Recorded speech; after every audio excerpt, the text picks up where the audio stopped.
বন্ধুরা চলে এসেছি দুপুরবেলাটা একটা লাঞ্চ থালি নিয়ে। দেখো প্রথমেই কিন্তু থালায় আজকে গরম গরম ভাত পড়ে গেল, সাথে দিয়ে দিলাম কাঁচা লঙ্কা, দিয়ে দিলাম উচ্ছে দিয়ে বেগুন দিয়ে দিলাম লোটে মাছের ঝুড়ি, লোটে মাছের ঝুড়ির মধ্যে আজ একটু আলু দিয়েছি, দিয়ে দিলাম পোস্ত। জানো তো বন্ধুরা আজকে ঝিঙে আলু পোস্ত করেছি চিংড়ি মাছ দিয়ে, বড় বড় চিংড়ি মাছ দিয়েছি। ঝিঙে আলু এই রেসিপিটা আমি খাইনি, এক বন্ধুর বাড়িতে খেয়েছিলাম, তখনই ভেবেছি একদিন বানিয়ে খেতে হবে। সাথে দিয়ে দিলাম পমফ্রেটের তেল ঝাল, টমেটো দিয়েছি, পেঁয়াজ দিয়েছি, ধনে পাতা দিয়ে একদম ঝাল ঝাল করে তেল ঝাল মতো করেছি।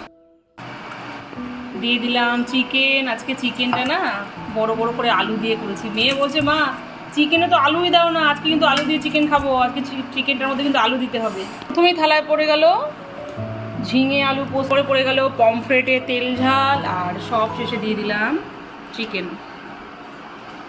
না দুপুরবেলাকার এখন চমৎকার থালি পুরো রেডি। মাছ, মাংস, পোস্ত, তেতো, লোটে মাছ সব কিছু। না চটপট শুরু করো।